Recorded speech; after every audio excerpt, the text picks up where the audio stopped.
পঞ্চম শ্রেণী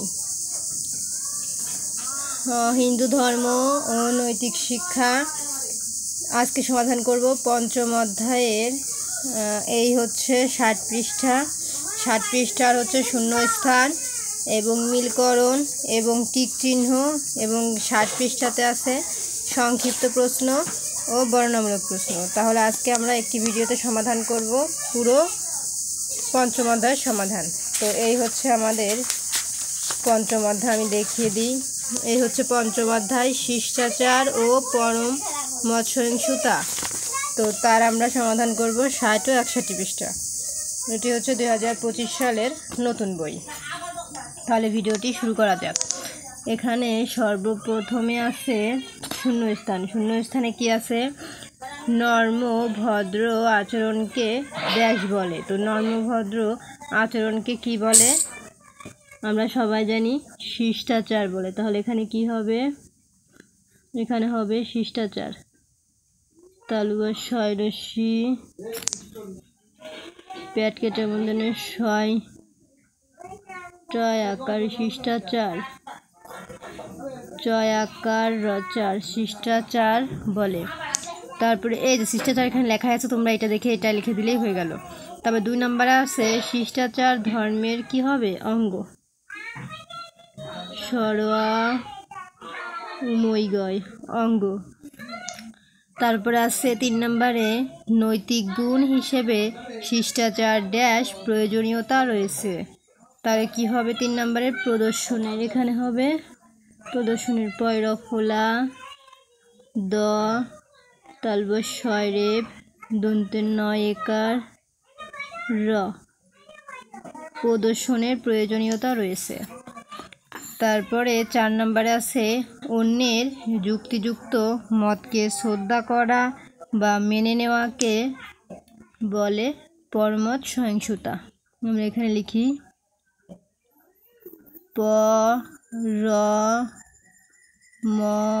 পরমত সহিষ্ণুতা। দন্তের স হয় রশ্মি পেট কেটে মধ্যে সৈনয় রস্যু তো একারিতা পরমত সহিষ্ণুতা। এই যে এখানে লেখা আছে পরমত সহিষ্ণুতা, এটা লিখলেই হয়ে যায়। তারপরে 5 নম্বর আছে পরমত সহিষ্ণুতা সংহতির একটি ড্যাশ, সংহতির একটি সূত্র। এখানে হবে সূত্র। দন্তের শয় দীর্ঘ সূত্র। তাহলে আমরা শূন্যস্থান কমপ্লিট করলাম। এখন চলে যাব মিলকরণে। তো মিলকরণে কি আছে? এখন খ নম্বরে আছে ডান পাশ থেকে শব্দ এনে বাম পাশের সঙ্গে মেলাও। 1 থেকে 5টি আছে। তো প্রথমে আছে আমরা শিক্ষককে প্রণাম করি। একটি তারা করে দিয়েছে, আমরা পরবর্তীগুলো করব। এখন আছে নর্ম ভদ্র আচরণকে বলে শিষ্টাচার। এখানে হবে 2 নম্বর। তারপরে শ্রীকৃষ্ণ স্বয়ং শিষ্টাচার প্রদর্শন করেছিলেন, এটি হবে 3 নম্বর। তারপরে পরমত সহিষ্ণুতার আদর্শ তুলে ধরেছিলেন স্বামী বিবেকানন্দ, এটি হবে 4 নম্বর। সকল ধর্মই সত্য, এটি হবে 5 নম্বর। তাহলে আমরা ডান বাম মিলকরণ কমপ্লিট করলাম। এখন চলে যাব আমরা টিক চিহ্ন। গ নম্বরে আছে টিক চিহ্ন। 1 আছে আমাদের চরিত্রকে উন্নত করে ধন দৌলত জমি জমা শিষ্টাচার বংশ গৌরব। সঠিক উত্তর হবে শিষ্টাচার। 2 নম্বর ভগবান শ্রীকৃষ্ণ কার প্রতি শিষ্টাচার প্রদর্শন করেছিলেন? অর্জুন, ইন্দ্র, নকুল, নারদ। তাহলে কি হবে? ঘ নারদ। তারপরে 3 নম্বর আছে দাপর যুগে অত্যাচারী হয়ে উঠেছিলেন কে? রাজা শিবি, ঘ রাজা রন্তিদেব, গ রাজা শিশুপাল, ঘ রাজা হরিশ্চন্দ্র। তাহলে হবে গ রাজা শিশুপাল। তাহলে আমাদের হচ্ছে এই 60 পৃষ্ঠা কমপ্লিট। এখন আমরা চলে যাব এই হচ্ছে 61 পৃষ্ঠা। 61 পৃষ্ঠাতেও টিক চিহ্ন আছে। 4 নম্বরে বলা আছে ভগবান শ্রীকৃষ্ণ অবতার রূপে কোথায় অবতীর্ণ হন? ক বৃন্দাবনে, খ মথুরায়, গ গয়ায়, ঘ পুরীতে। তো সঠিক উত্তর কি হবে?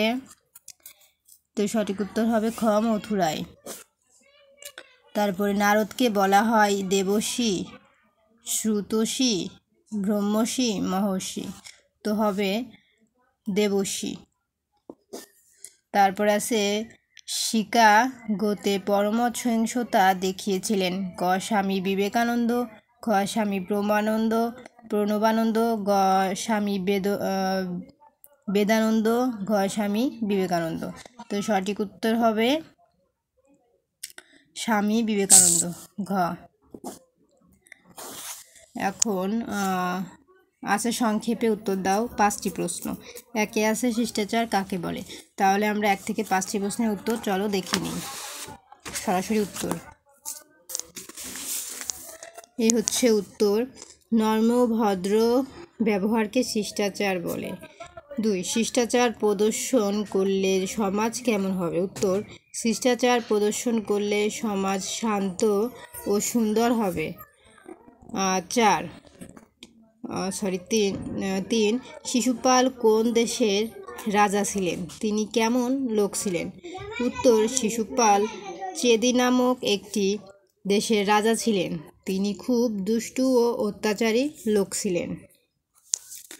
4 নারদকে দেখে শ্রীকৃষ্ণ দাঁড়ালেন কেন? উত্তর নারদকে বসার আসন দেওয়ার জন্য শ্রীকৃষ্ণ উঠে দাঁড়ালেন। 5 পরমত সহিংসতা কাকে বলে? উত্তর নিজের মতে ঠিক থেকে অন্যের মতকে মেনে নেওয়া ও শ্রদ্ধা করাকে পরমত সহিংসতা বলে। তো এই ছিল আমাদের 1 থেকে 5টি প্রশ্নের সমাধান। তো এখন আমরা করব বর্ণনামূলক প্রশ্ন। এখানে আছে 1 থেকে 5টি। একে আছে শিষ্টাচারের সঙ্গে ধর্মের সম্পর্ক ব্যাখ্যা করো। তাহলে আমরা এখন বর্ণনামূলক 5টি প্রশ্নের সমাধান দেখব। উত্তর শিষ্টাচারের সঙ্গে ধর্মের গভীর সম্পর্ক রয়েছে। এর মাধ্যমে সবার প্রতি সম্মান প্রদর্শন করা হয়। শিষ্টাচার ধর্মের অঙ্গ। এটি একজন ধার্মিক ব্যক্তির চরিত্রের অন্যতম প্রধান গুণ।